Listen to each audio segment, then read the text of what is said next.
In the winter of 1910, the Springfield Republican newspaper printed a small notice about a family disturbance in Taney County deep in the Ozark Mountains. The article, barely 3 paragraphs long, mentioned that local authorities had been called to investigate the disappearance of a woman named Eliza Whitlock from her isolated homestead near the White River.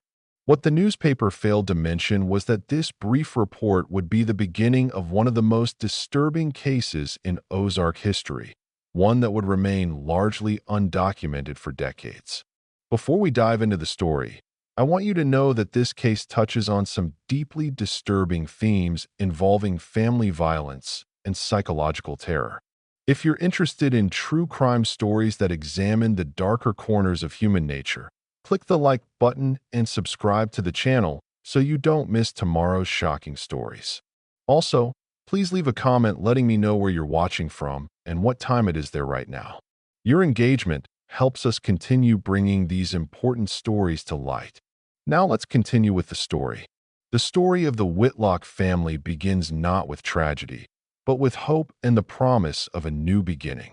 In the spring of 1908, Thomas Whitlock arrived in Taney County with his young wife Eliza and their 2 children, seeking the independence and prosperity that the Missouri Ozarks seemed to offer to those willing to work hard and live simply. Thomas, then 31 years old, had spent the previous 8 years working as a clerk at Henderson's department store in Springfield, a position that provided steady income but little opportunity for advancement. The cramped apartment above the store where they lived with 6-year-old Edward and 4-year-old Mary had grown increasingly confining as the children grew. According to county records preserved in the Taney County Courthouse, Thomas purchased 40 acres of rocky hillside near the small settlement of Walnut Shade for the sum of $350, a substantial investment that represented nearly 2 years of his clerk's wages.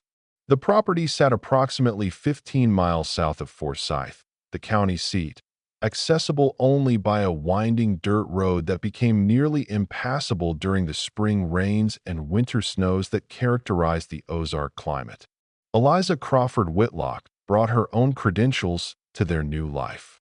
Before her marriage to Thomas in 1902, she had taught school in Christian County, earning the respect of parents and students alike for her patient manner and dedication to learning.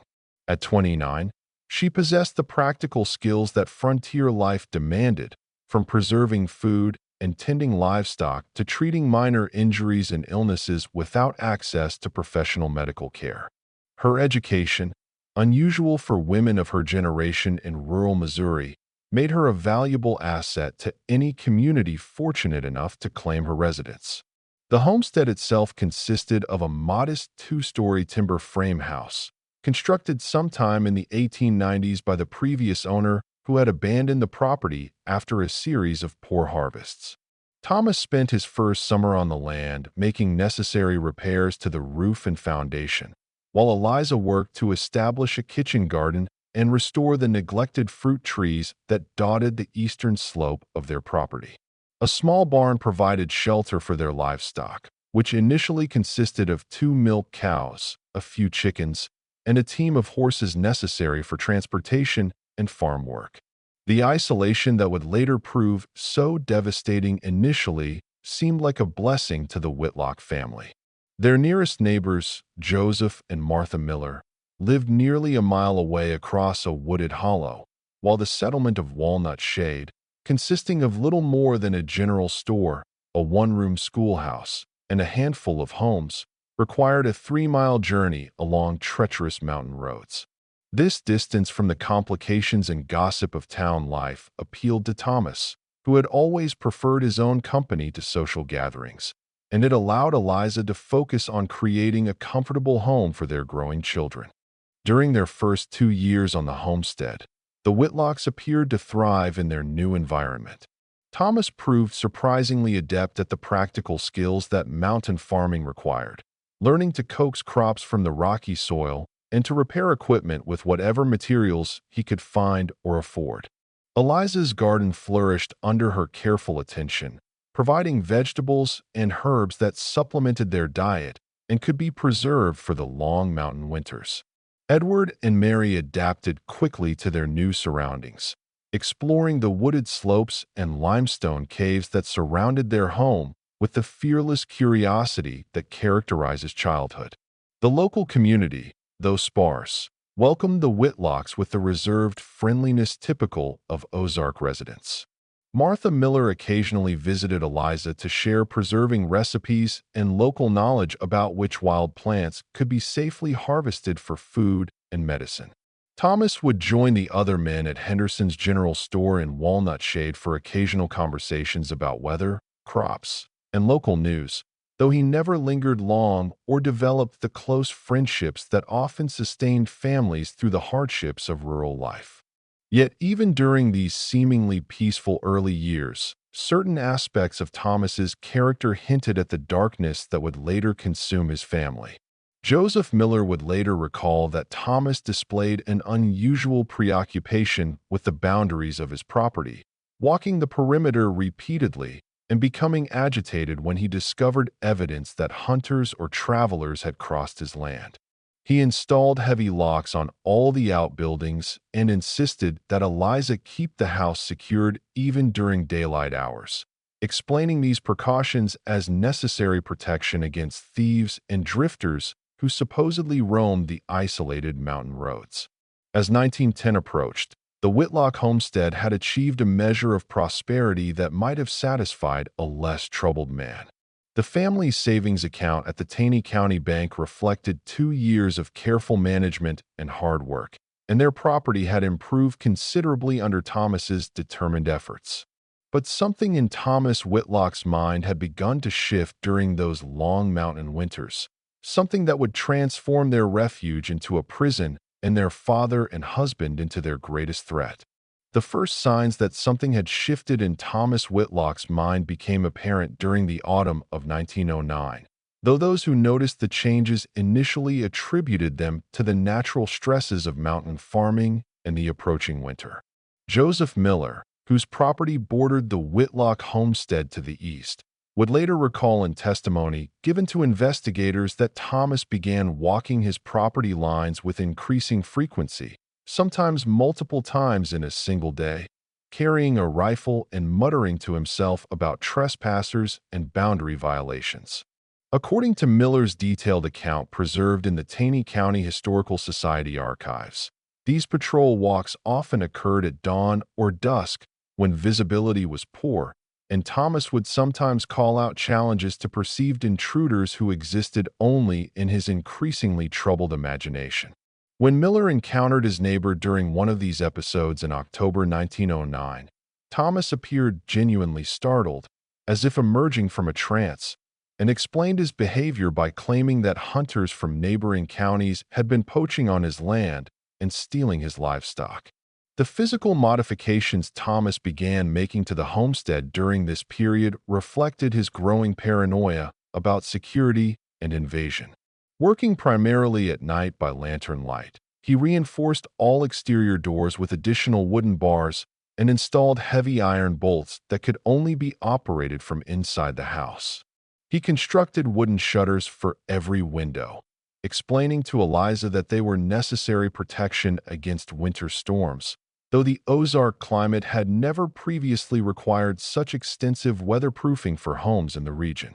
Most concerning was Thomas's decision to excavate what he described as an expanded root cellar behind the main house.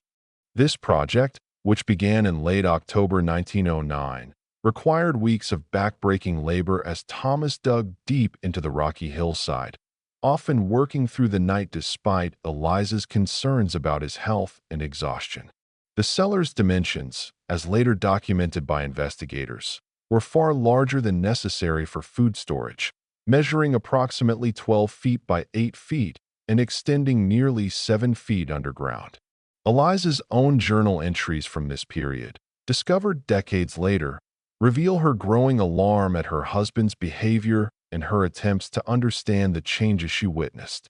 In an entry dated November 3, 1909, she wrote that Thomas had begun speaking of threats that she could not identify or understand, mentioning contamination from the outside world and the need to create barriers against unnamed dangers. When she attempted to discuss these concerns with him, he became agitated and accused her of failing to recognize the seriousness of their situation.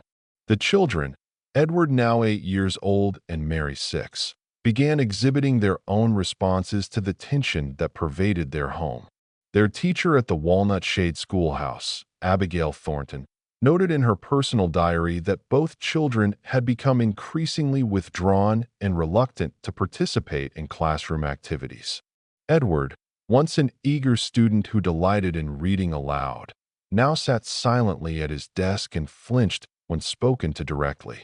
Mary had developed a habit of drawing the same image repeatedly during art time, a picture that Thornton described as a house surrounded by high walls with no visible doors or windows. The family's isolation from their neighbors increased dramatically during the winter months of 1909 and 1910. Thomas ceased his regular visits to Henderson's General Store in Walnut Shade, instead sending written lists with Edward when the boy walked to school, along with money for basic supplies. These shopping lists, preserved among the store's business records, reveal a shift toward purchasing items in unusually large quantities, as if Thomas were preparing for an extended siege or period of complete isolation. Martha Miller's attempts to maintain her friendship with Eliza met with increasing resistance from Thomas, who began intercepting visitors before they could reach the main house. In January 1910, when Martha arrived with a basket of preserved apples as a New Year gift, Thomas met her at the property line and informed her that his family was suffering from influenza and could not receive visitors. When Martha offered to help with nursing care or household tasks, Thomas became visibly agitated and insisted that outside assistance would only worsen their condition by introducing additional contamination. The harsh winter of 1909 to 1910 provided Thomas with the perfect cover for his family's increasing isolation. Heavy snowfall in December and January made travel between homesteads difficult and dangerous, and it was not unusual for mountain families to go weeks without contact with neighbors or trips to town. The weather records kept by the Springfield Weather Bureau document temperatures that remained below freezing for extended periods, with several blizzards that deposited more than a foot of snow in the higher elevations where the Whitlock property was located. During this period of enforced isolation, Thomas's behavior became increasingly erratic and controlling. According to Eliza's journal, he established strict schedules for every aspect of family life, dictating when meals would be eaten, when the children could leave their rooms, and when Eliza was permitted to work in different areas of the house. He insisted that all family members remain indoors after sunset, claiming that dangerous elements move through the mountains under cover of darkness. The completion of the underground cellar in February 1910 marked a significant escalation in Thomas's paranoid preparations. He began referring to the space as a sanctuary and spent hours each day organizing supplies and equipment in its depths. Eliza's attempts to examine the cellar were met with fierce resistance, and Thomas eventually forbade her from approaching the area entirely, claiming that her presence would compromise the security measures he had implemented. Financial records from the Taney County Bank reveal that Thomas began making substantial withdrawals from the family's savings account during this period, depleting nearly half of their carefully accumulated resources over the course of 4 months. Bank manager Harold Winters later testified that Thomas explained these expenditures as necessary for home improvements and winter preparations, though the amounts seemed excessive for a family of modest means attempting to weather a difficult season. The social isolation that Thomas imposed on his family extended beyond simple physical separation from their neighbors. He discontinued the children's attendance at Sunday services at the small Methodist church in Walnut Shade, explaining to concerned church members that the family required more time for prayer and Bible study in the privacy of their own home.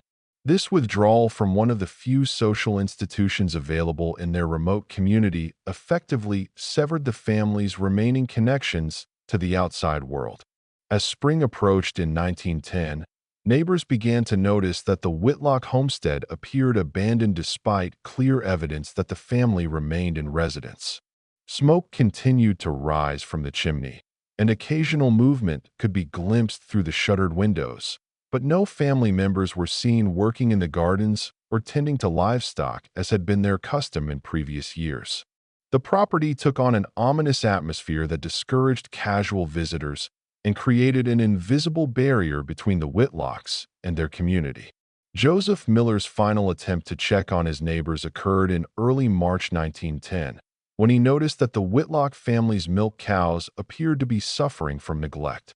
His approach to the house was met by Thomas, who emerged from the front door carrying a loaded rifle and warning Miller to retreat immediately. Thomas's appearance shocked his neighbor, who later described him as gaunt and wild-eyed, with the look of a man who had not slept properly in weeks. The transformation was complete. Thomas Whitlock, once a quiet but reasonable man seeking a better life for his family in the Missouri mountains, had become something far more dangerous. The isolated homestead that had represented hope and independence now served as a prison, and the husband and father who should have provided protection had become the greatest threat his family would ever face. In the depths of winter, with no neighbors close enough to hear screams and no authorities willing to interfere in family matters, Thomas had created the perfect conditions for the unthinkable act that would soon follow. By the spring of 1910, Eliza Whitlock found herself living as a prisoner in what had once been her sanctuary. The woman who had once walked freely through the mountain forests, gathering wild herbs and visiting with neighbors, now existed under constant surveillance by a husband whose mental state had deteriorated beyond recognition. Her diary entries from this period, discovered decades later beneath the collapsed foundation of their root cellar, provide a haunting window into a woman's growing desperation as she watched her family's world contract into something dark and suffocating. The first entry that reveals the true extent of Eliza's distress dates to April 15, 1910, when she wrote about Thomas's new rules governing her daily activities.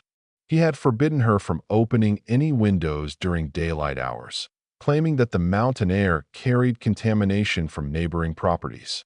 When she questioned this restriction, noting that fresh air was essential for the children's health, Thomas had flown into a rage that terrified both Edward and Mary, who witnessed their father striking their mother for the first time in their young lives.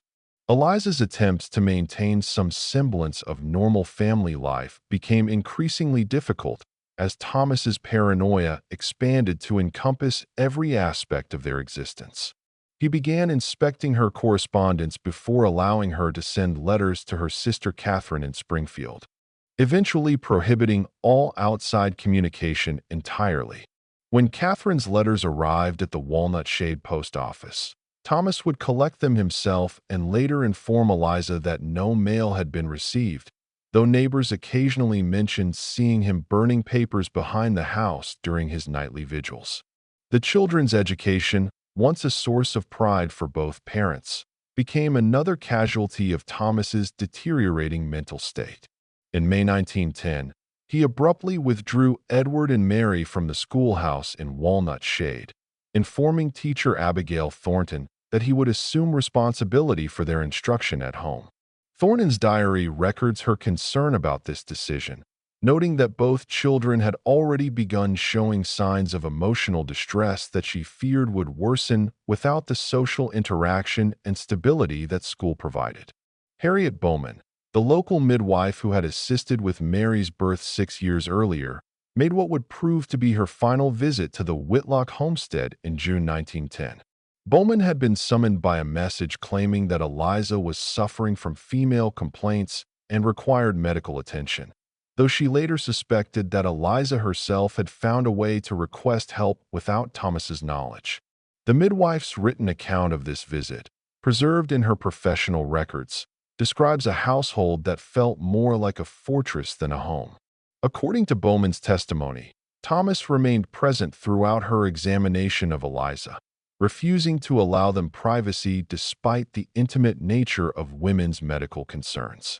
Eliza appeared pale and nervous, frequently glancing at her husband before answering even the most routine questions about her symptoms. When Bowman suggested that Eliza might benefit from a consultation with the doctor in Forsyth, Thomas immediately rejected the idea, claiming that outside medical intervention would expose his wife to dangerous influences that could worsen her condition. Most disturbing to Bowman was Eliza's apparent weight loss and the dark circles under her eyes that suggested chronic sleep deprivation. When the midwife inquired about Eliza's appetite and sleeping patterns, Thomas answered for his wife, explaining that she had been suffering from nervous exhaustion and required complete rest and isolation to recover.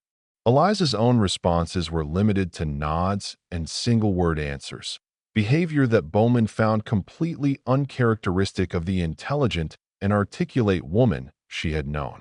The financial strain of Thomas's paranoid preparations became apparent through his banking records from the summer of 1910. Harold Winters, the manager of Taney County Bank, later testified that Thomas had made increasingly frequent withdrawals from the family's savings account, often requesting unusual denominations of currency and becoming agitated when asked about the purpose of these transactions. By August 1910, the account that had once represented years of careful saving contained less than $50, a dangerously small reserve for a family dependent on farming for their survival. Winters noted that Thomas's demeanor during these banking visits had changed dramatically from his earlier interactions. Where he had once been quiet but polite, he now appeared suspicious and hostile, frequently looking over his shoulder and speaking in whispers even when conducting routine business.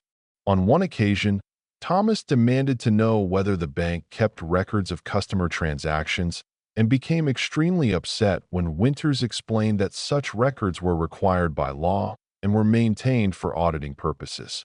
The isolation Thomas imposed on his family extended to their physical health and nutrition.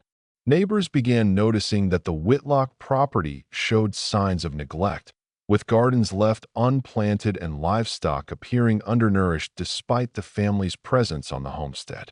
Joseph Miller attempted to offer assistance with farming tasks, but was rebuffed by Thomas, who claimed that his family was fully capable of managing their own affairs and did not require outside interference. Eliza's diary reveals that Thomas had begun controlling the family's food supply with the same obsessive attention he devoted to their security. Meals were prepared according to strict schedules that he established, and family members were required to eat only what he provided when he decided it was safe to do so. Eliza wrote about her children's constant hunger and her own fear that they were not receiving adequate nutrition, but any attempt to supplement their diet with preserved foods from previous years was met with accusations that she was trying to poison the family. The children's behavioral changes became more pronounced throughout the summer of 1910, providing clear evidence of the psychological trauma they were experiencing. Edward, now 9 years old, had developed a severe stutter that made communication difficult and appeared to worsen when his father was present. Mary, despite being only 7, had begun exhibiting behaviors typical of much younger children, including bedwetting and an inability to sleep alone that required her mother's constant presence. Abigail Thornton encountered the Whitlock children during a chance meeting on the road to Walnut Shade in August 1910, and her diary describes her shock at their appearance and demeanor. Both children appeared thin and poorly groomed, wearing clothes that had not been properly mended despite Eliza's well-known skill with needle and thread. More concerning was their obvious fear when Thornton attempted to engage them in conversation, with Edward immediately moving to position himself between his sister and the teacher while looking anxiously toward their homestead as if expecting to be summoned home. The community's growing concern about the Whitlock family was tempered by the cultural norms of rural Missouri, which placed a high value on family privacy and discouraged interference in domestic matters. The general attitude, as expressed in letters and diary entries from other residents of the area, was that whatever difficulties the Whitlocks might be experiencing were their own business to resolve. This reluctance to intervene, while understandable given the social conventions of the time, effectively isolated Eliza and her children from any potential sources of help or rescue. Dr. Samuel Morrison, who occasionally traveled through the area providing medical services to remote homesteads, attempted to visit the Whitlock property in September 1910 after hearing concerns about the family's welfare from several sources. His approach to the house was met by Thomas, who emerged carrying a rifle and ordered the doctor to leave immediately. When Morrison identified himself and offered to provide medical examination for any family members who might require care, Thomas accused him of being an agent of contamination and threatened violence if he did not depart at once.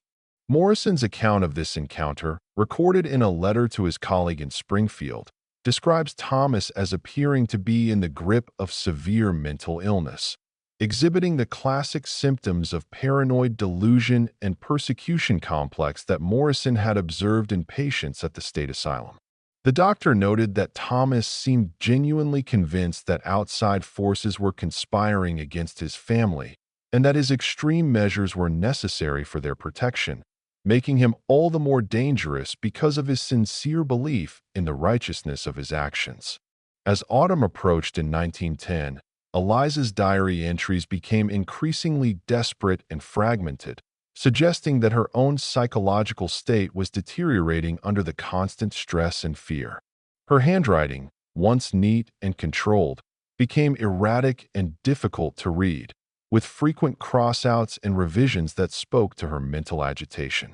In one particularly disturbing entry dated October 2nd, she wrote about hearing Thomas talking to himself in the root cellar during the night, planning what he described as the final solution to their contamination problem. The last entry in Eliza's diary that would ever be written dates to October 31st, 1910, and consists of only a few words scrawled across the page in what appears to be great haste. She wrote simply that Thomas had discovered her journal and demanded that she destroy it, but that she had managed to hide it in the root cellar foundation where he would not think to look. Her final words were a prayer that someone would eventually find her record and understand what had happened to her family in their isolated mountain prison. The stage was now set for the tragedy that would soon unfold.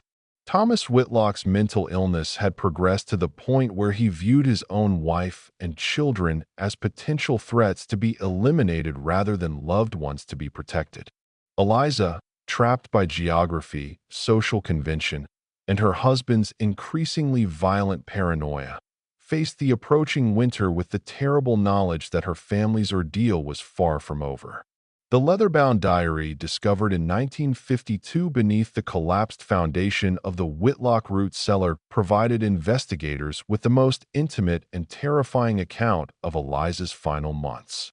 Written in her own hand during the darkest period of her family's ordeal, these pages revealed not just the progression of Thomas's mental illness, but also Eliza's growing awareness that she and her children were trapped in a situation that could only end in tragedy. Her words, preserved by the alkaline limestone soil of the Ozarks, spoke across 4 decades to finally tell the truth about what happened in that isolated mountain homestead. The earliest entries from late 1909 show a woman struggling to understand her husband's increasingly erratic behavior while maintaining hope that his condition might improve with time and patience. In November 1909, Eliza wrote about Thomas's obsession with securing their property, noting that he had begun checking the locks on doors and windows multiple times each night before finally allowing the family to sleep. She described finding him standing guard at their bedroom window for hours, watching for intruders that existed only in his troubled mind. As winter deepened, Eliza's entries revealed her growing fear and isolation.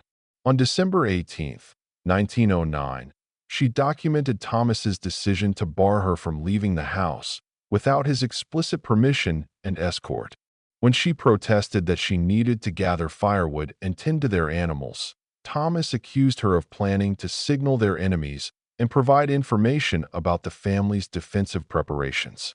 The woman who had once walked freely through the mountain forests found herself confined to her own home, watched constantly by the man who should have been her protector.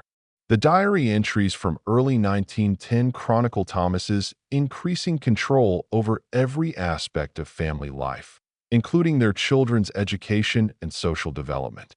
Eliza wrote with particular anguish about Edward's withdrawal from his studies and Mary's regression to infantile behaviors, recognizing that her children were suffering psychological damage that might never heal. She attempted to provide them with some sense of normalcy and security, but found her efforts constantly undermined by Thomas's unpredictable rages and paranoid restrictions. One of the most disturbing revelations in Eliza's diary concerned Thomas's construction of what he called preparation chambers in the underground root cellar.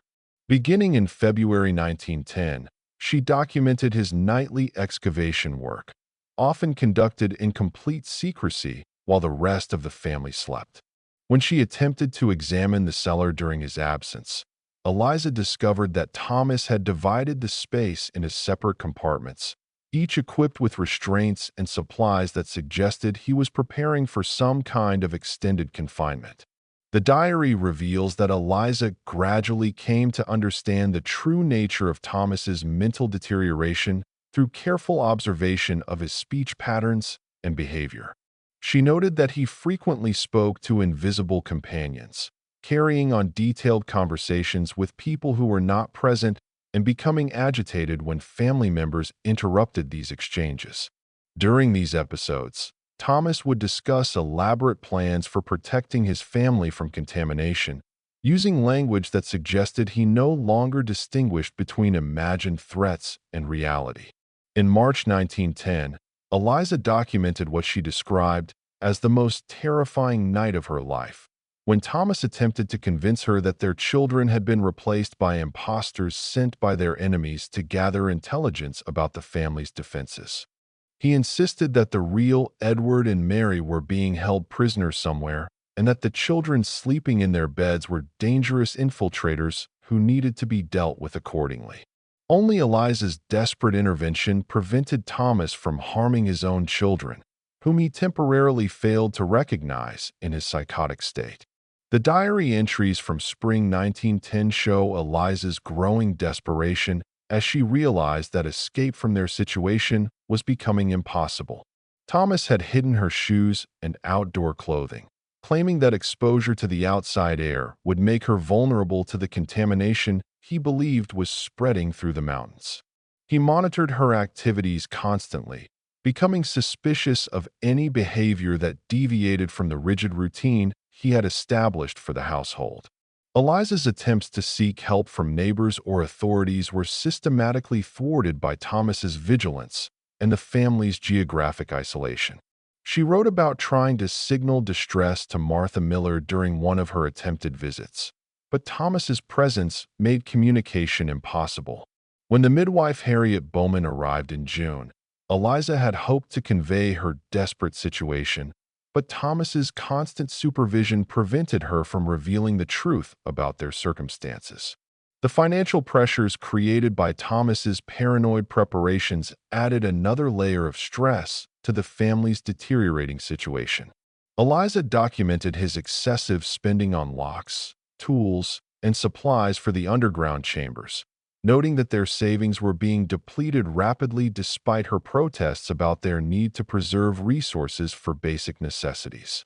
She worried constantly about how they would survive the coming winter if Thomas continued his reckless expenditures.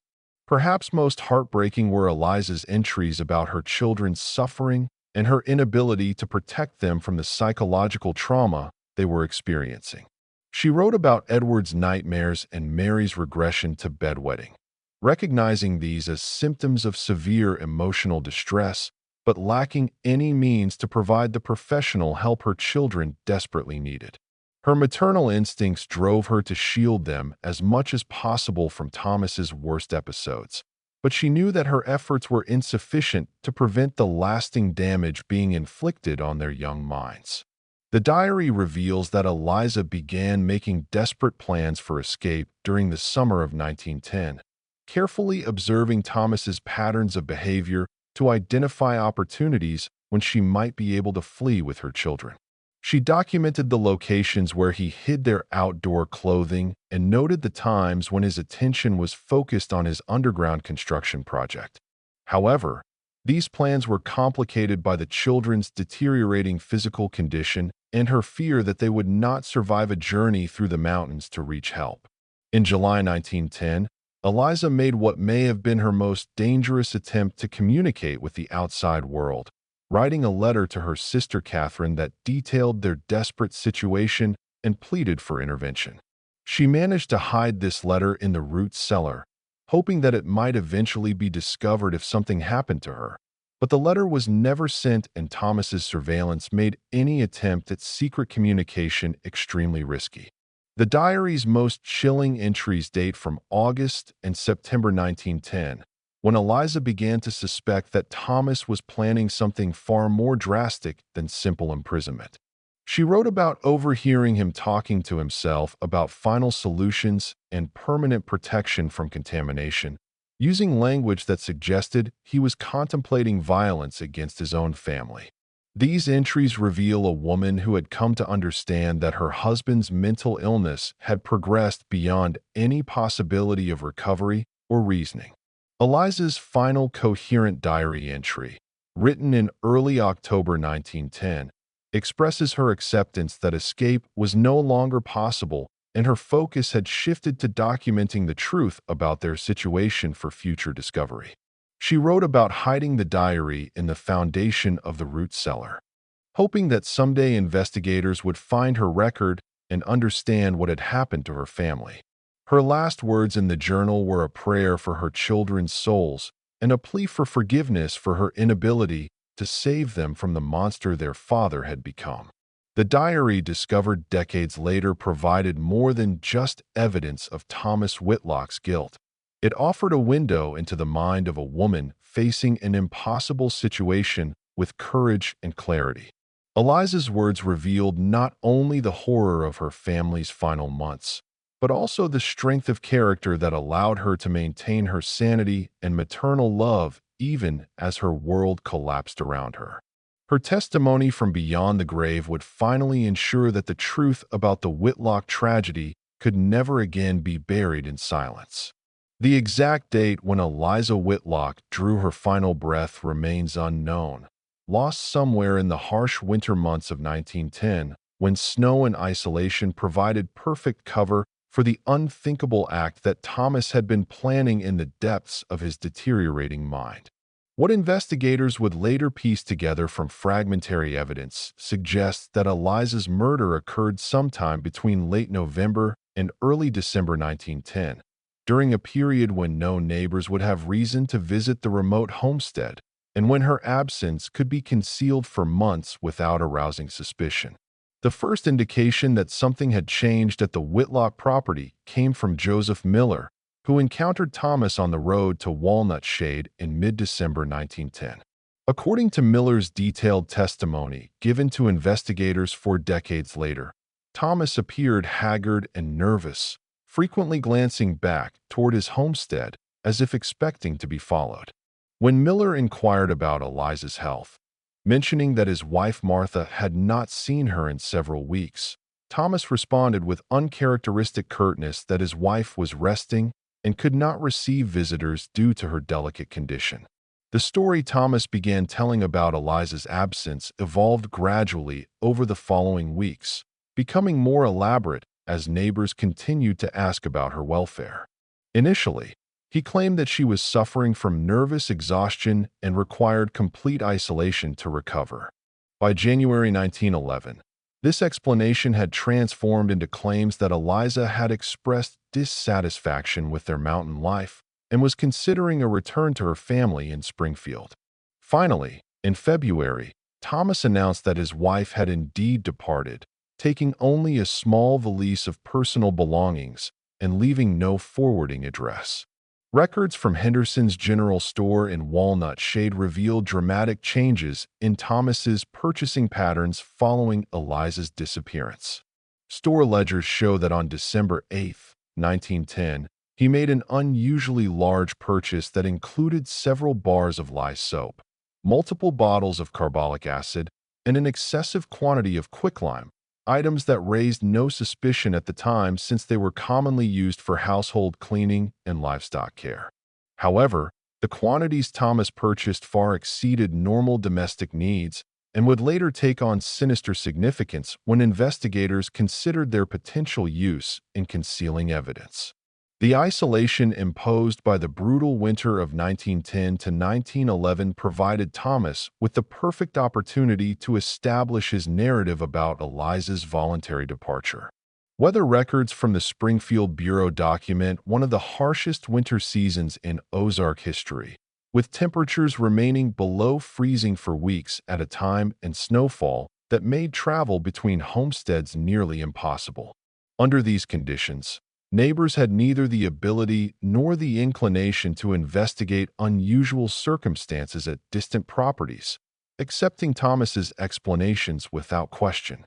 Jeremiah Collins, the proprietor of Henderson's General Store, later recalled that Thomas's demeanor during his winter shopping trips had become increasingly erratic and suspicious.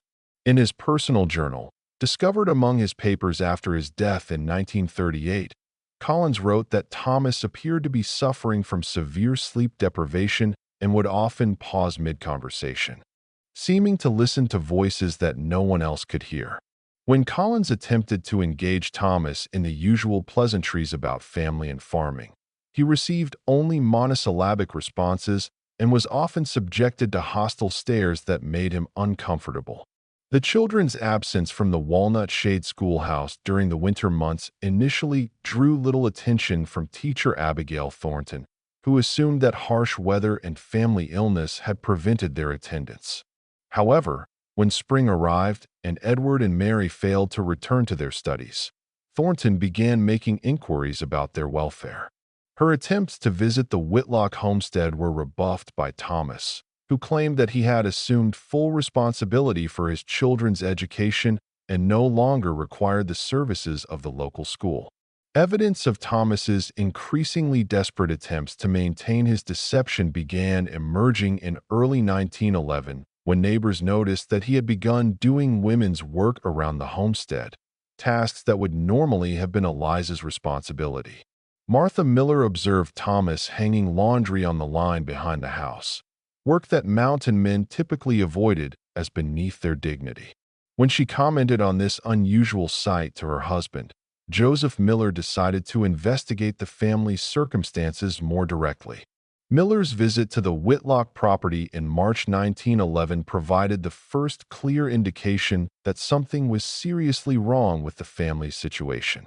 According to his testimony, Thomas met him at the property line, preventing him from approaching the house, and explained that Eliza had departed several weeks earlier after expressing her intention to return to city life.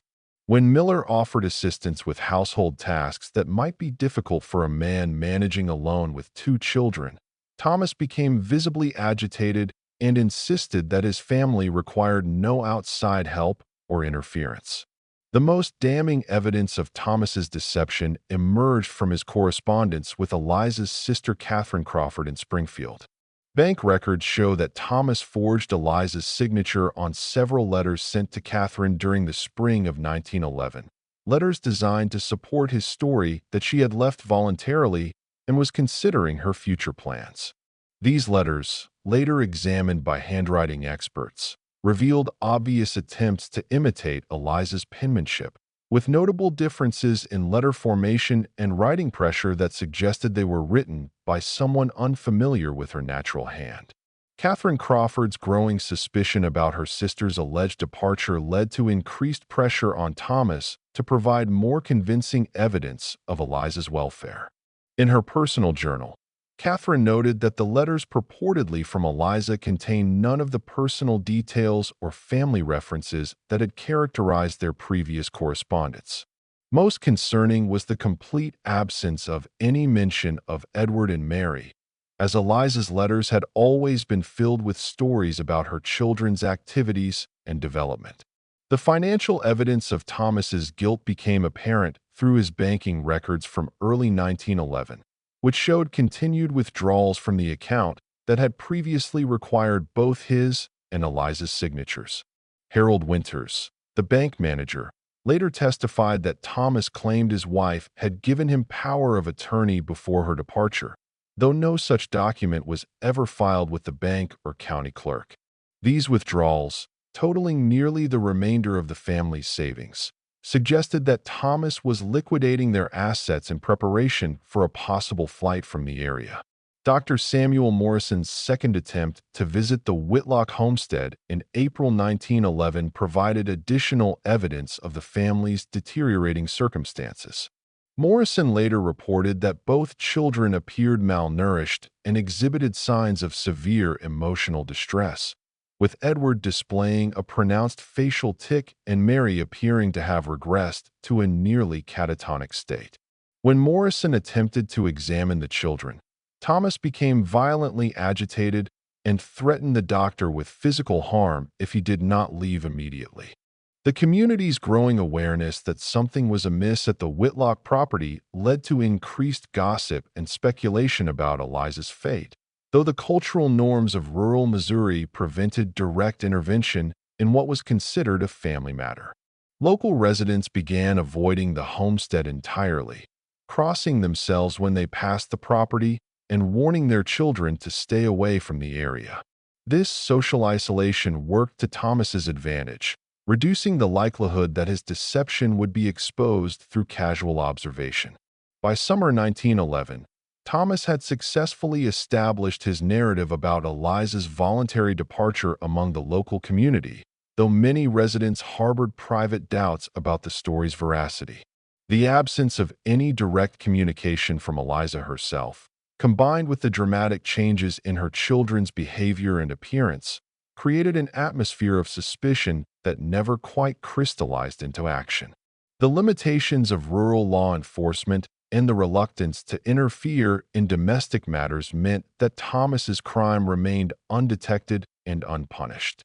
The tragic irony of Eliza's disappearance was that while Thomas had successfully convinced his neighbors that she had abandoned her family, he had created a situation that would ultimately lead to his own downfall. The very isolation and secrecy that had enabled his crime would eventually draw the attention of authorities when Eliza's sister Catherine demanded a formal investigation. The web of lies that Thomas had constructed to conceal his wife's murder would prove impossible to maintain indefinitely, though justice would be delayed by decades and would come too late to save the innocent lives that hung in the balance. The Whitlock homestead in the months following Eliza's murder became a house of carefully maintained deceptions, where two traumatized children learned to navigate the dangerous waters of their father's increasingly unstable mental state, while carrying the burden of terrible knowledge they were too young to fully comprehend. Thomas's ability to present a facade of normalcy to the outside world while terrorizing his own family behind closed doors demonstrated the calculated nature of his madness and the helplessness of children trapped in an impossible situation.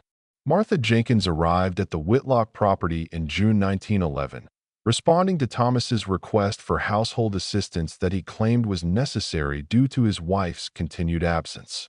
Jenkins, a widow in her 40s who supplemented her modest income by providing domestic services to area families, initially found nothing particularly unusual about the arrangement. Single fathers in the Ozarks often required help with cooking, cleaning, and childcare, especially during busy farming seasons when men's attention was focused on crops and livestock. However, Jenkins's detailed account of her employment at the Whitlock home, given to investigators decades later, revealed a household operating under strict and often bizarre rules that reflected Thomas's ongoing paranoia and need for control. According to her testimony, Thomas had established rigid schedules for every aspect of domestic life, from meal preparation to cleaning routines, and became agitated when these schedules were disrupted for any reason.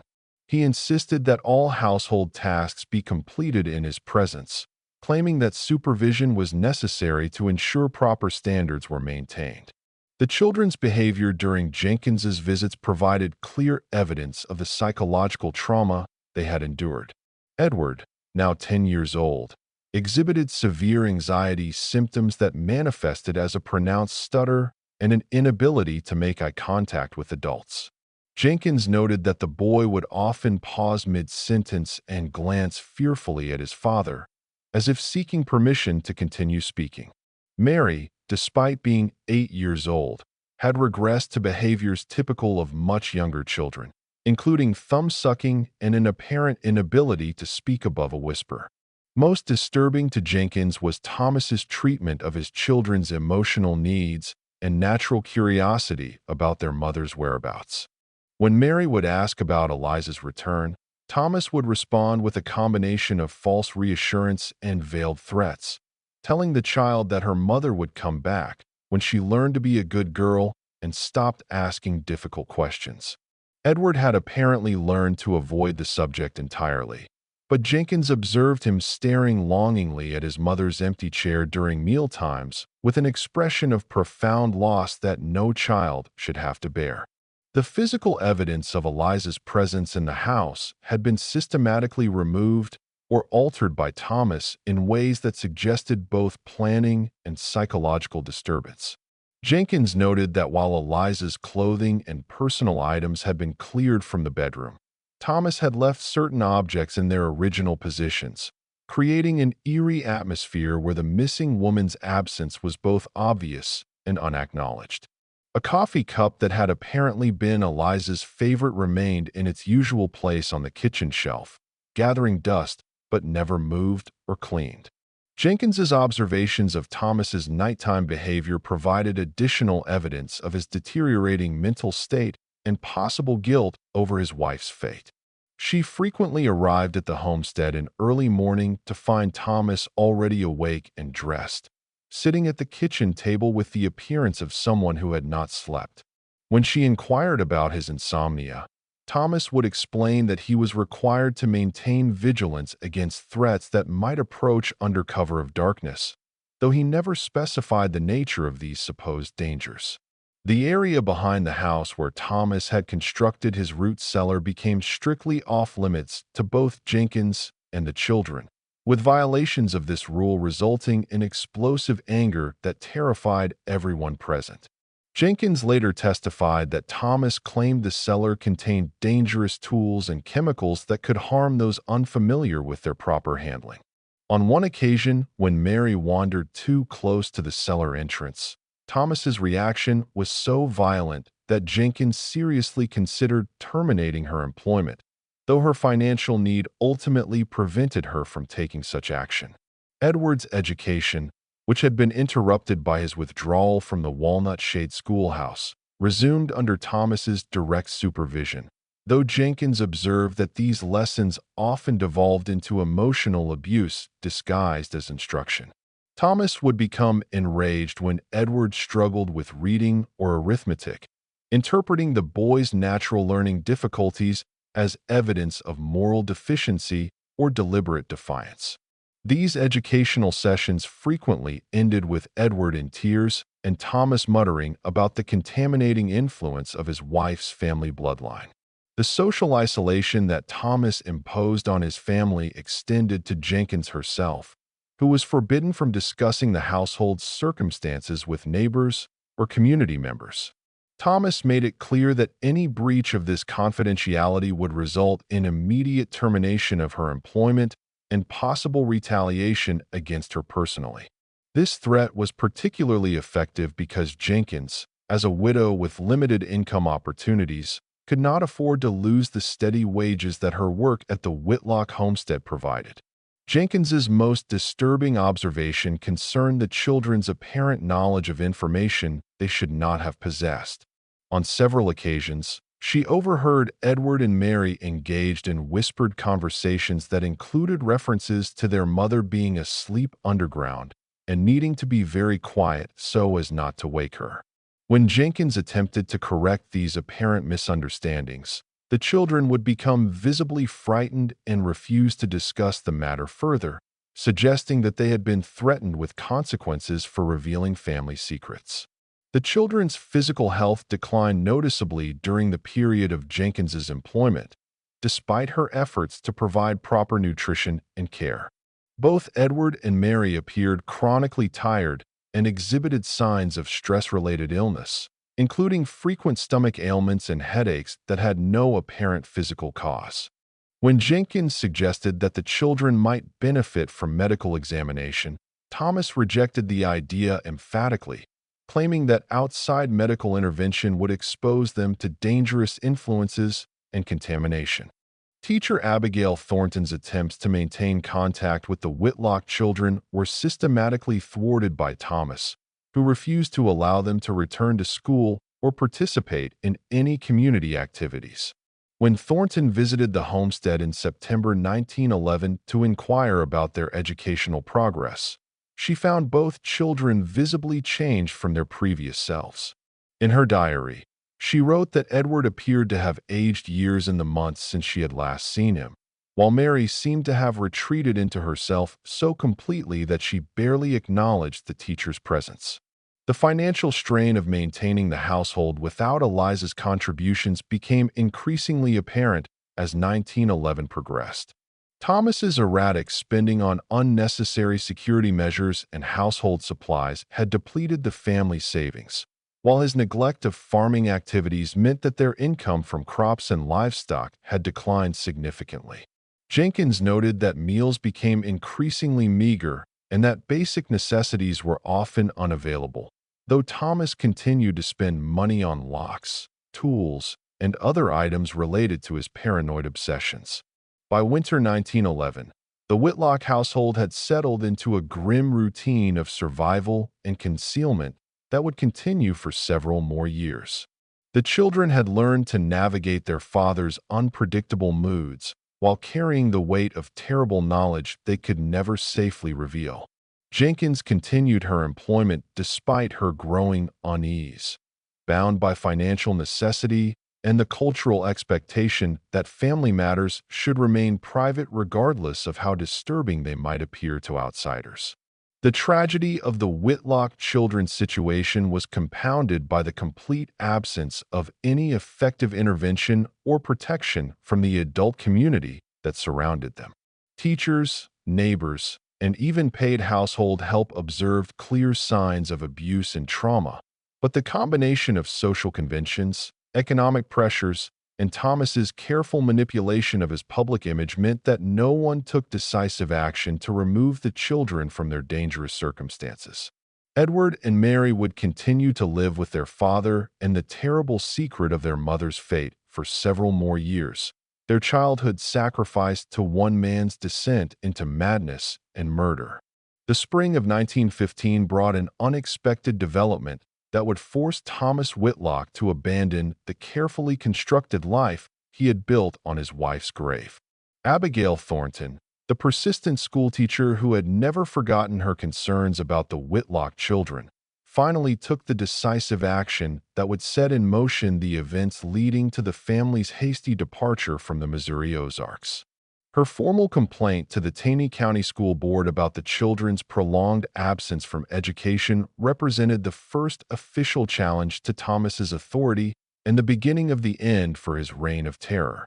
The complaint, filed on March 15, 1915, and preserved in the county school board records, detailed Thornton's observations of Edward and Mary's deteriorating condition during her occasional encounters with them in the community. She noted that both children appeared malnourished and exhibited signs of severe emotional distress that suggested ongoing abuse or neglect. Most significantly, Thornton documented her belief that the children possessed knowledge about their mother's fate that they were too frightened to reveal, citing their whispered conversations about death and burial that she had overheard during chance meetings. County Superintendent William Hayes responded to Thornton's complaint by initiating a formal inquiry into the Whitlock family's circumstances, sending a letter to Thomas on March 28, 1915, requesting a meeting to discuss the children's educational needs and welfare. According to postal records preserved in the county archives, this letter was delivered to the Whitlock homestead on April 2, 1915. Thomas's reaction to this official attention was immediate and dramatic, revealing the depth of his paranoia and his recognition that his carefully maintained deceptions were beginning to unravel. Within 24 hours of receiving the superintendent's letter, Thomas had contacted James Harker, a cattle rancher from Arkansas who had previously expressed interest in purchasing mountain property for grazing land.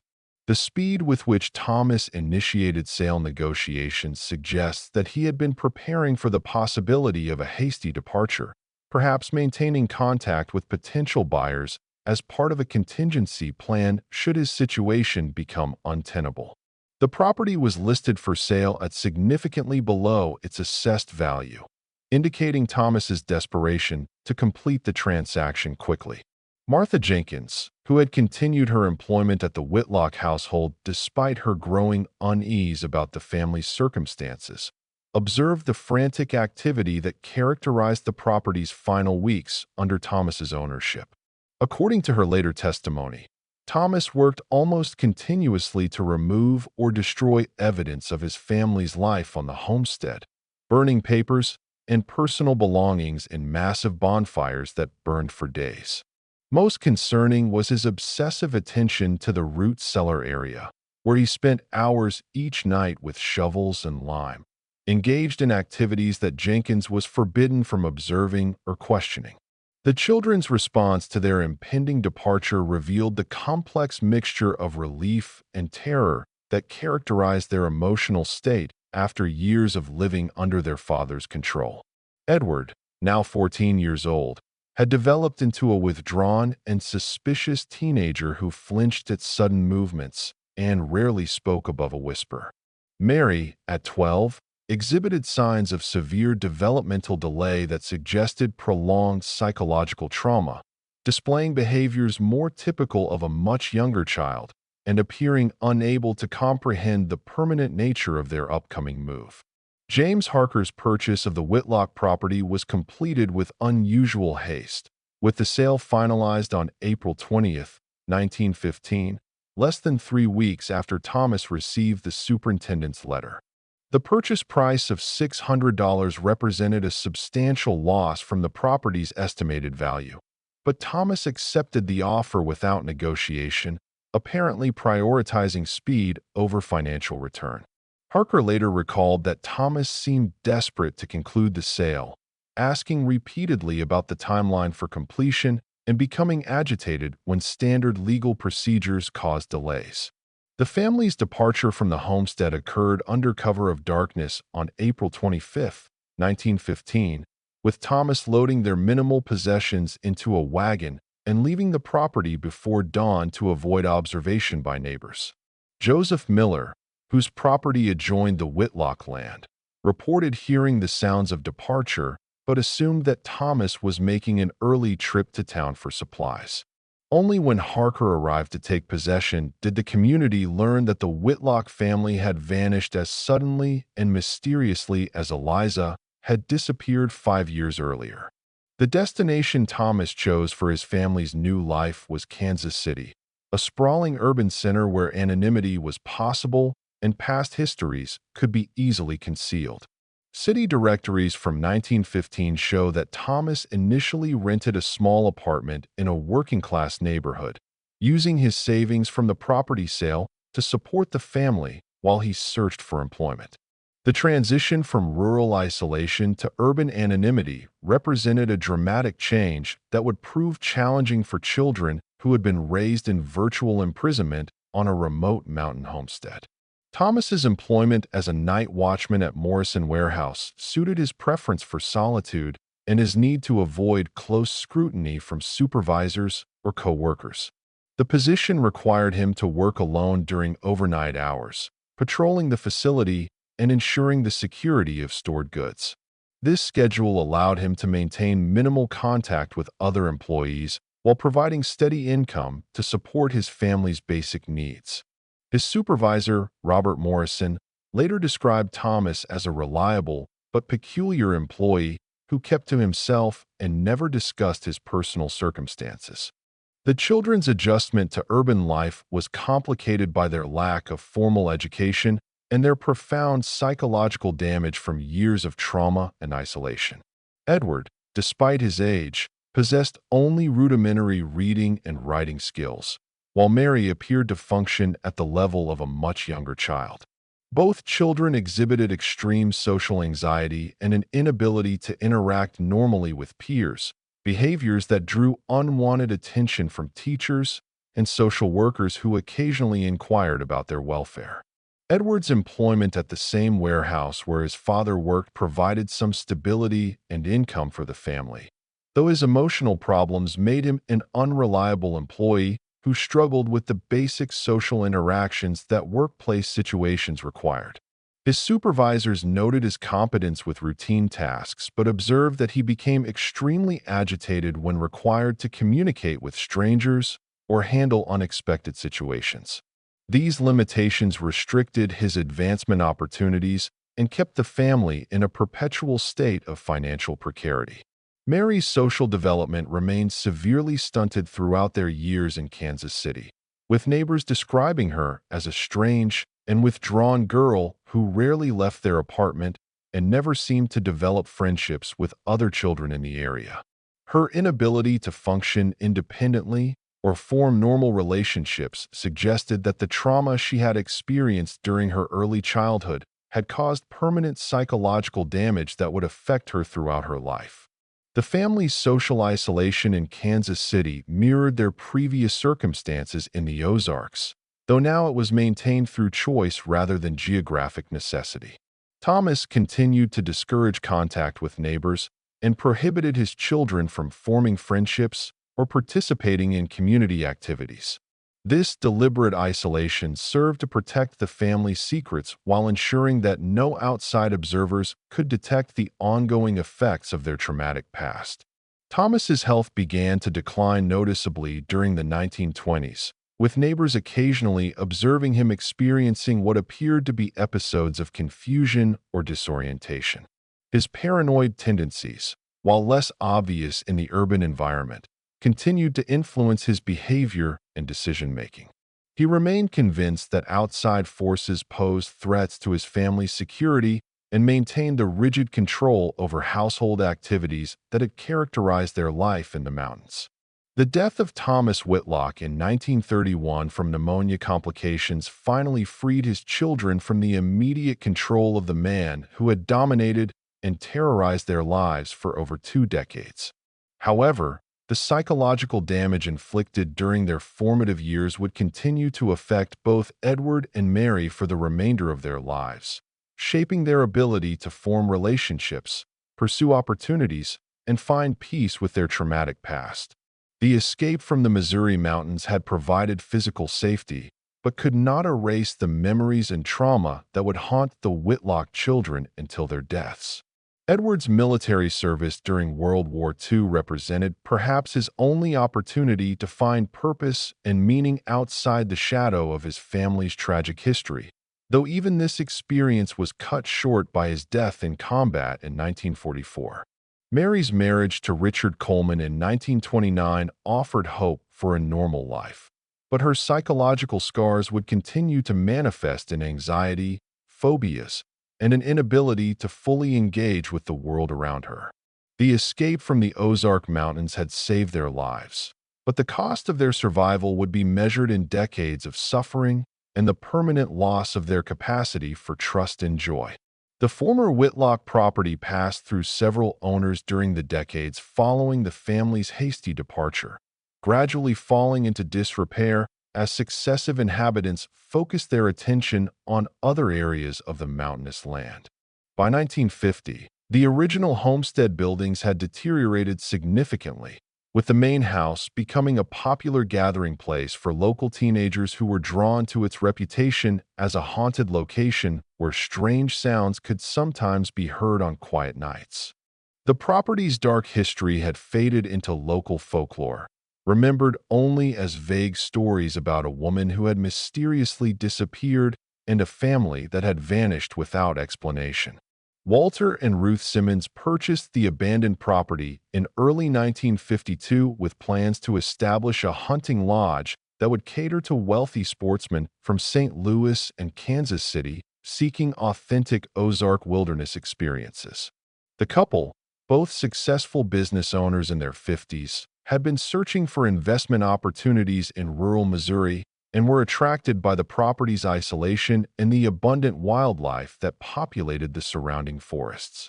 They had no knowledge of the tragic events that had occurred on the land 40 years earlier and viewed the deteriorating buildings simply as obstacles to be removed or renovated. The discovery that would finally reveal the truth about Eliza Whitlock's fate occurred on June 12, 1952, when the Simmons were clearing brush and debris from behind the collapsed main house in preparation for construction of their lodge. Ruth Simmons, working with a small team of local laborers, was removing stones from what appeared to be the foundation of an old root cellar when she noticed something unusual wedged between two limestone blocks. Her initial assumption was that the object was simply more construction debris, but closer examination revealed a small leather-bound book that had been preserved by the alkaline soil conditions and protected from moisture by its position within the stone foundation. The diary's discovery sent shockwaves through the small community when its contents were examined, and Eliza Whitlock's identity was confirmed through comparison with church records and marriage certificates preserved in the county courthouse. Sheriff William Masterson, who had taken office several years after the original investigation, found himself confronting a decades-old mystery that had been presumed closed. The diary's contents provided the first direct evidence that Eliza had not abandoned her family voluntarily, but had instead been the victim of circumstances far more sinister than anyone had imagined. Masterson's decision to order a full excavation of the former root cellar area was based not only on the diary's contents, but also on statements provided by James Harker's son William, who recalled his father's descriptions of unusual items found during the cellar's demolition in 1915. According to William Harker's testimony, his father had discovered several personal items buried beneath the cellar floor, including women's clothing and jewelry that he had assumed were simply discarded household goods. Most significantly, Harker had found a woman's hairbrush containing dark hair that matched descriptions of Eliza's appearance, though he had thought little of the discovery at the time. The excavation, conducted over 3 days in mid-June 1952, employed techniques that were advanced for the time period, including careful measurement and photography of the site before any artifacts were removed. Dr. Lawrence Wilson, the state medical examiner, supervised the work personally due to the case's unusual circumstances and the potential for significant forensic evidence despite the 4-decade delay. The systematic approach to the excavation reflected the evolution of criminal investigation techniques since the original inquiry in 1915, when such scientific methods were largely unknown to rural law enforcement. The discovery of Eliza's remains on June 18, 1952, confirmed the worst fears suggested by her diary entries. The skeleton was found in a shallow grave approximately 4 feet beneath the original cellar floor, positioned face down with the arms bound behind the back using wire that had partially corroded but remained intact enough to demonstrate the circumstances of burial. The position of the remains and the presence of lime deposits around the bones suggested that Thomas had attempted to accelerate decomposition and eliminate evidence of his crime, though the alkaline soil had actually helped preserve the skeleton and associated artifacts. Dr. Wilson's forensic examination revealed additional evidence of the violence that had ended Eliza's life. The skull showed clear signs of blunt force trauma, with fractures consistent with being struck by a heavy object, such as a hammer or axe handle. The nature and location of the injuries suggested that death had been instantaneous, providing some measure of comfort to investigators who had feared that Eliza might have suffered prolonged torture before her murder. The examination also revealed evidence of a previous fracture to her left wrist that had healed sometime before her death, an injury that was not mentioned in any contemporary records and may have resulted from earlier domestic violence. Most significantly, Dr. Wilson's analysis of preserved tissue samples detected traces of a sedative compound that corroborated Eliza's diary entries about the tonic that Thomas had forced her to consume. The presence of this substance suggested that Thomas had been drugging his wife for some time before her murder, possibly to make her more compliant and reduce her ability to resist his increasingly controlling behavior. This discovery provided crucial evidence that Eliza's death was not the result of a sudden violent outburst, but rather the culmination of a deliberate plan that Thomas had been developing over months or even years. The investigation into Thomas Whitlock's background revealed additional information that helped explain his descent into madness and violence. Records from the State Hospital for the Insane in Nevada, Missouri, documented the commitment of Thomas's father, William Whitlock, in 1890 for treatment of what contemporary physicians described as paranoid mania with violent tendencies. The elder Whitlock had reportedly become convinced that his wife was conspiring with neighbors to poison him and had attempted to imprison her in their home before being forcibly committed by local authorities. Hospital records preserved in the state archives included detailed observations of William Whitlock's condition, describing symptoms that closely paralleled those exhibited by his son Thomas decades later. The patient displayed persistent delusions about contamination and conspiracy, refused to eat food prepared by others, and exhibited extreme paranoia about perceived threats from outside sources. Most disturbing was a notation in the hospital records suggesting that William Whitlock had made threats against his family members, claiming that they had been replaced by imposters sent by his enemies to gather information about his defensive preparations.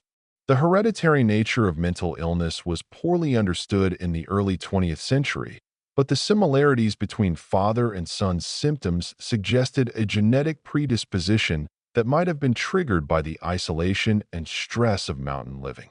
Dr. Margaret Foster, a psychiatrist who reviewed the case files in 1960, noted that both men displayed classic symptoms of paranoid schizophrenia, including auditory hallucinations, persecution delusions, and the gradual deterioration of reality testing that culminated in violence against family members. The discovery of Eliza's remains and the confirmation of her murder created a sensation in regional newspapers, though the story was quickly overshadowed by larger national events and faded from public attention within a few weeks.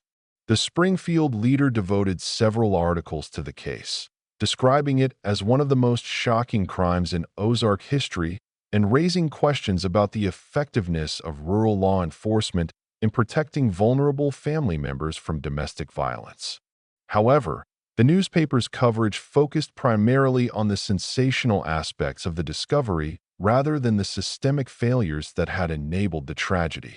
Sheriff Masterson's final report on the case, filed in December 1952, officially closed the investigation into Eliza Whitlock's death, with her murder attributed to Thomas Whitlock, who had died in 1931 and therefore could not be prosecuted for his crime.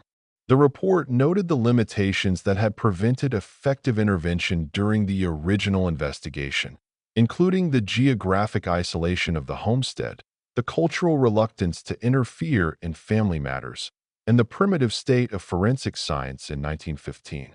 Masterson's recommendations for preventing similar tragedies included improved training for rural law enforcement officers and the establishment of procedures for investigating domestic violence complaints. The belated discovery of the truth about Eliza's fate provided some measure of closure for her surviving relatives, though it came too late to benefit those who had suffered most from Thomas's crimes. Catherine Crawford, Eliza's sister, had died in 1943 without ever learning what had happened to her beloved sister or being able to provide assistance to her traumatized niece and nephew. The delay in discovering the truth meant that justice was forever beyond reach, and the children who had witnessed their mother's murder and lived with that terrible knowledge for decades would carry their trauma to their own graves. The excavation site was carefully documented and then filled in, with a small memorial marker placed to commemorate Eliza's life and acknowledge the tragedy that had occurred on the mountain property. Walter and Ruth Simmons abandoned their plans for a hunting lodge and sold the property to the state of Missouri, which incorporated it into a larger wilderness preserve where it remains today. The former homestead location is marked only by stone foundations and the memorial to Eliza, serving as a quiet reminder of the human cost of untreated mental illness and the importance of protecting those who cannot protect themselves. The discovery of Eliza Whitlock's remains in 1952 prompted a comprehensive investigation into Thomas Whitlock's background and the fate of his surviving children, revealing a pattern of hereditary mental illness and generational trauma that helped explain the tragedy while providing disturbing insights into the long-term consequences of untreated psychological disorders. Sheriff William Masterson's team worked methodically to locate family members and piece together the events that had followed the family's departure from Missouri, uncovering a trail of damaged lives and buried secrets that extended far beyond the original crime. The investigation into Thomas's family history revealed documentation at the State Hospital for the Insane that painted a chilling picture of inherited madness spanning multiple generations. Hospital records from the 1890s detailed not only William Whitlock's paranoid delusions and violent behavior, but also included correspondence from other family members describing similar symptoms in previous generations. A letter from Thomas's aunt, preserved in the hospital files, mentioned that William's father had also exhibited periods of extreme paranoia and had died under mysterious circumstances after barricading himself in his home and refusing contact with neighbors for several months. Dr. Margaret Foster, a psychiatrist who reviewed the Whitlock family medical records in 1960, noted the consistent pattern of symptoms across 3 generations, including progressive social isolation, paranoid delusions about contamination or conspiracy, and escalating violence directed toward family members. Her analysis suggested that the Whitlock men suffered from what would now be classified as paranoid schizophrenia with a strong hereditary component, a condition that was virtually untreatable in the early 20th century when psychiatric care was primitive and often counterproductive. The search for Thomas's surviving children proved challenging, as both Edward and Mary had lived their adult lives under different circumstances that reflected their efforts to escape their traumatic past. Military records revealed that Edward Whitlock had enlisted in the Army in 1942 under his real name, but had listed his parents as deceased on his enlistment papers, suggesting either that Thomas had told him his mother was dead or that Edward had chosen to represent his family situation in this way to avoid difficult questions about his background. Edward's military service record, obtained from the War Department archives, showed that he had served with distinction in the European theater, participating in the D-Day landings and subsequent campaigns in France and Germany. His commanding officers described him as a reliable but withdrawn soldier who performed his duties competently but rarely socialized with his fellow servicemen.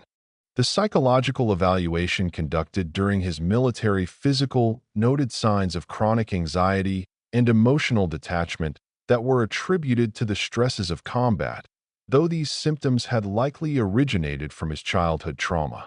The circumstances of Edward's death in combat near Bastogne in December 1944 were documented in after-action reports that described him as having volunteered for an extremely dangerous reconnaissance mission despite having no obligation to participate. Several witnesses suggested that Edward had displayed an apparent disregard for his own safety that bordered on suicidal behavior, leading his platoon sergeant to note in his final report that Private Whitlock seemed to be seeking death rather than merely accepting the risks of combat. Mary Whitlock's adult life proved easier to trace through marriage and municipal records that documented her transition from a traumatized teenager to a wife and mother struggling with the psychological aftermath of her childhood experiences. Marriage records from Jackson County, Missouri, showed that she had wed Richard Coleman, an insurance salesman, in 1929, listing her mother as deceased on the marriage application despite the fact that no death certificate for Eliza had ever been issued. Richard Coleman's cooperation with investigators in 1952 provided crucial insights into Mary's psychological condition and the long-term effects of the trauma she had experienced as a child. According to Coleman's detailed statement, his wife had suffered from severe anxiety disorders throughout their marriage, including panic attacks triggered by specific sounds such as digging or scraping, and an extreme fear of enclosed spaces that made it impossible for her to enter basements or other underground areas. Coleman described his wife's recurring nightmares, which had persisted for more than 20 years and consistently involved a woman calling for help from beneath the ground, while Mary found herself unable to respond or provide assistance. These dreams were often accompanied by episodes of sleepwalking during which Mary would attempt to dig in their backyard with her bare hands, behavior that had mystified her husband until he learned about her family's tragic history. The psychological manifestations of Mary's childhood trauma demonstrated the lasting impact of witnessing violence and being forced to maintain silence about horrific events. The couple's 3 children had grown up aware that their mother suffered from unexplained fears and emotional problems, though Mary had never discussed her childhood experiences or provided any information about her family background beyond claiming that her parents had died when she was young. Coleman's statement revealed that Mary had consistently refused to visit Missouri or discuss anything related to her life before their marriage, becoming extremely agitated whenever he attempted to encourage contact with potential relatives or exploration of her family history. Dr. Eleanor Mitchell, a psychologist who examined Mary's medical records and interviewed her family members in 1952, provided professional analysis of the long-term psychological effects of childhood trauma that Mary had experienced. According to Mitchell's report, Mary exhibited classic symptoms of what would later be recognized as post-traumatic stress disorder, including intrusive memories, avoidance behaviors, emotional numbing, and hypervigilance that had persisted for decades after the original traumatic events. Mitchell's analysis suggested that Mary's psychological survival had depended on her ability to compartmentalize her traumatic memories and create a psychological barrier between her conscious awareness and the terrible knowledge she possessed about her mother's fate. This fragmentation of memory and identity had allowed her to function as an adult and maintain relationships, but at the cost of complete psychological integration and the ability to process her experiences in a healthy manner.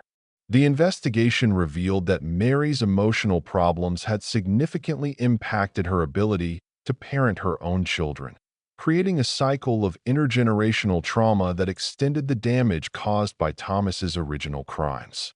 Coleman described his wife as loving but emotionally distant, unable to provide the warmth and security that children require for healthy development. Her extreme protectiveness, manifested as constant anxiety about her children's safety and location, had created an atmosphere of tension and fear that reminded Coleman uncomfortably of the stories he had heard about Thomas's behavior toward his own family.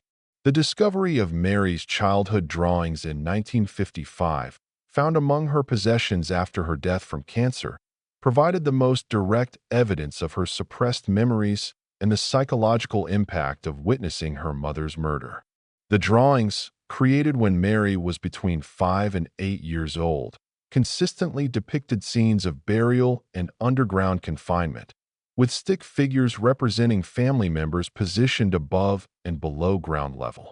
The repetitive nature of these images and their consistent themes suggested that Mary had been attempting to process traumatic experiences that were too overwhelming for her young mind to comprehend fully. Dr. Mitchell's analysis of the drawings concluded that they represented Mary's unconscious attempt to communicate information that she was unable or afraid to express verbally.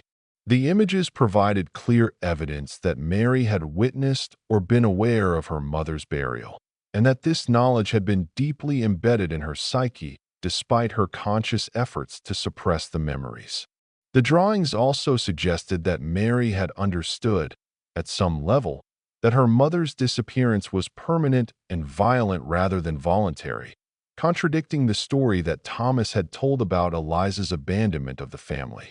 The psychological evaluation of the Whitlock case provided important insights for the emerging field of trauma psychology and contributed to a better understanding of how children respond to extreme violence and family dysfunction.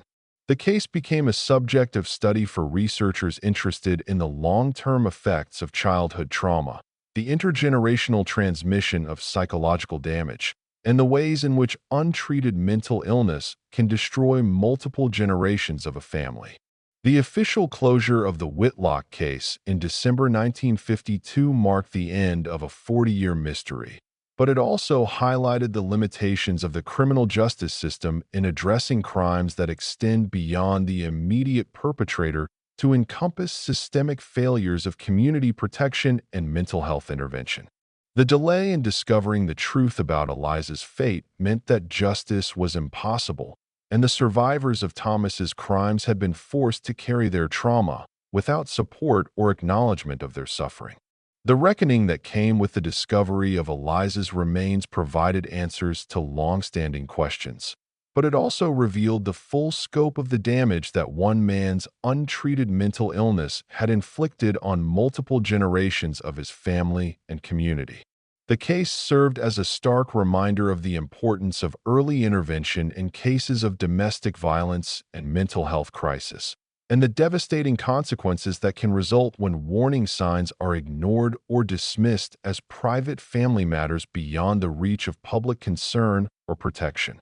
The final chapter in the Whitlock tragedy unfolded 16 years after the discovery of Eliza's remains, when Mary Coleman's eldest son Robert made a discovery in his deceased mother's attic that would provide the most haunting evidence yet of how deeply the family's trauma had penetrated into the next generation. Following Mary's death from cancer in 1968, Robert had been sorting through her possessions when he found a collection of childhood drawings carefully preserved in a wooden box, hidden beneath layers of old clothing and forgotten household items that his mother had apparently never been able to discard. The drawings, created when Mary was between 5 and 8 years old, depicted the same disturbing scene repeated with obsessive consistency across dozens of pieces of paper.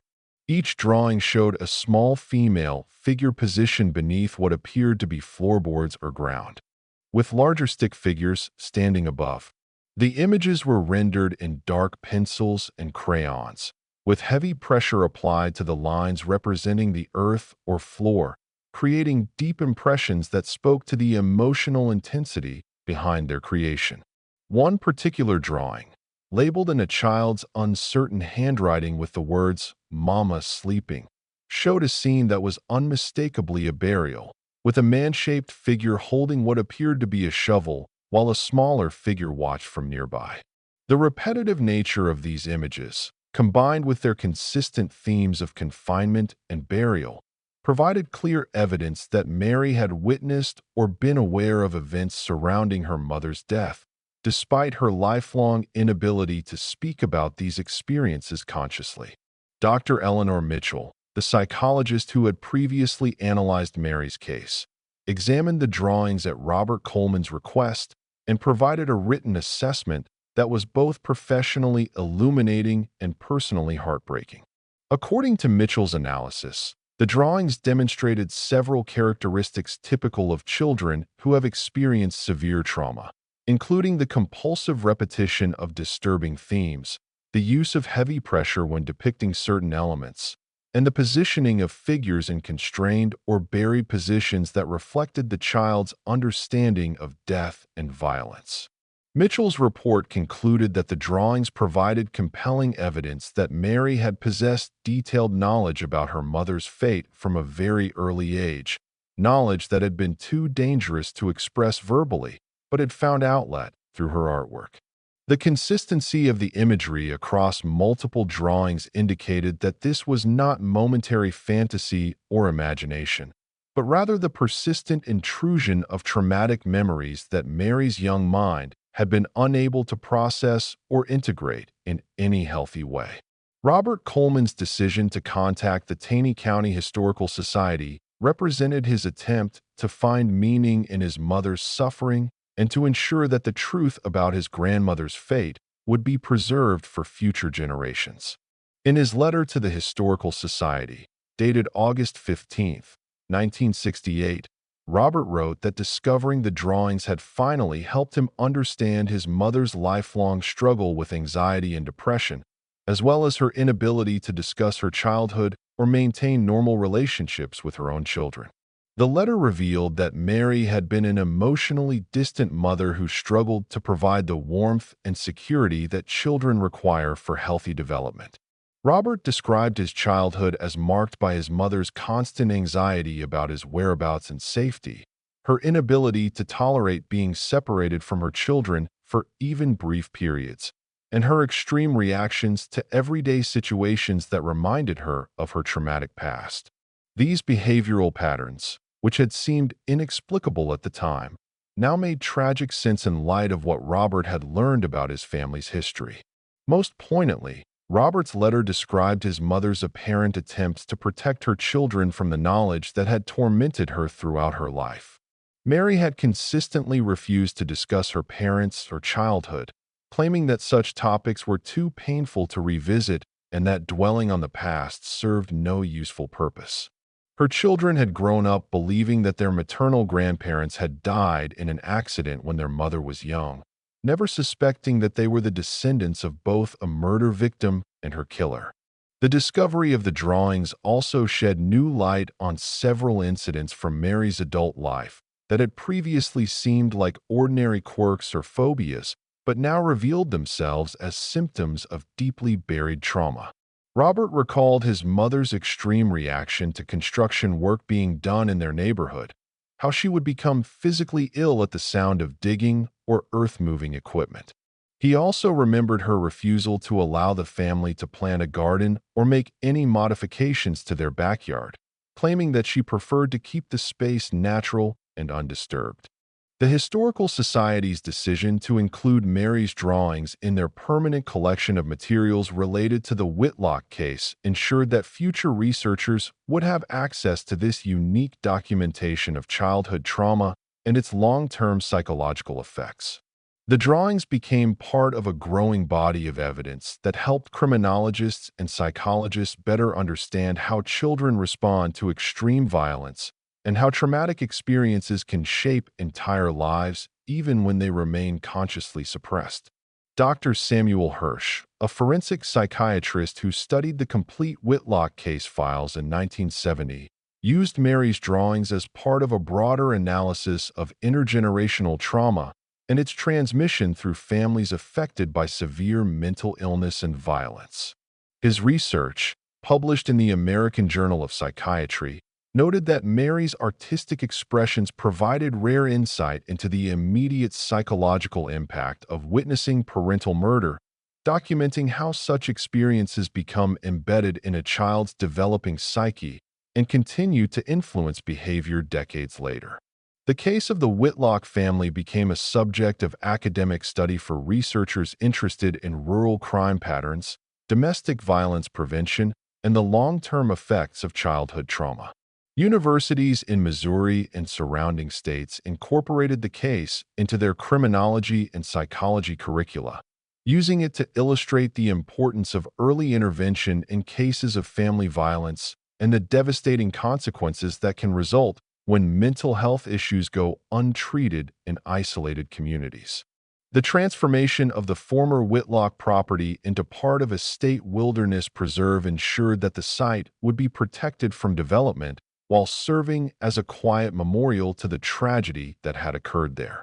The small marker placed near the location where Eliza's remains were discovered bears only her name and dates of birth and death, but for those who know the story, it represents far more than a simple grave marker. It stands as a reminder of the human cost of untreated mental illness, the importance of community vigilance in protecting vulnerable family members, and the terrible silence that can descend when those who should provide protection become the source of greatest danger. The Whitlock case continues to resonate with modern audiences because it illustrates timeless themes about the nature of evil, the vulnerability of isolated families, and the ways in which trauma can echo through generations long after the original perpetrator has died. The story serves as a cautionary tale about the importance of mental health awareness and intervention, particularly in rural communities where geographic isolation can shield dangerous behavior from outside observation and intervention. Perhaps most importantly, the case demonstrates how truth has a way of eventually emerging, no matter how carefully it may be buried or how many years may pass before discovery. Eliza's diary, preserved in the limestone soil of the Ozarks, finally gave voice to a woman who had been silenced by violence and fear. Mary's drawings, hidden in an attic for decades, provided testimony to the lasting impact of childhood trauma and the ways in which suppressed memories can find expression through art and behavior. The legacy of the Whitlock tragedy extends beyond the immediate family to encompass broader questions about community responsibility, the protection of vulnerable individuals, and the importance of speaking out against violence and abuse. In an era when domestic violence was considered a private family matter and mental illness was poorly understood and heavily stigmatized, the warning signs that might have prevented Eliza's murder were ignored or dismissed as none of outsiders' business. Today, the former Whitlock homestead sits quietly in its mountain valley, overgrown with native vegetation and visited only occasionally by historians, researchers, and those drawn by curiosity about its dark past. The limestone bluffs still cast long shadows across the property, and the acoustic properties that once carried the sounds of Thomas's nighttime excavations continue to amplify even the smallest noises, creating echoes that some visitors claim sound almost like voices calling from beneath the ground. The story of Eliza Whitlock serves as a permanent reminder that the most profound horrors often occur not in dramatic moments of sudden violence, but in the slow erosion of safety and sanity within families where love becomes twisted into control, protection becomes imprisonment, and the very people who should provide sanctuary become the greatest threat to those they claim to cherish. In the deep hollows of the Missouri Ozarks, where silence can hide terrible secrets for decades, Eliza's story stands as testament to the importance of vigilance, compassion, and the courage to speak truth in the face of overwhelming darkness. If you enjoyed this story, make sure you click the like button and subscribe to the channel. These historical tragedies remind us that evil can flourish in isolation and silence, but that truth, like limestone preserving evidence through decades, has a way of eventually rising to the surface. Tomorrow, we'll explore another case that demonstrates how the past refuses to stay buried. Until then, remember that someone's life might depend on your willingness to notice warning signs and speak up when something doesn't feel right.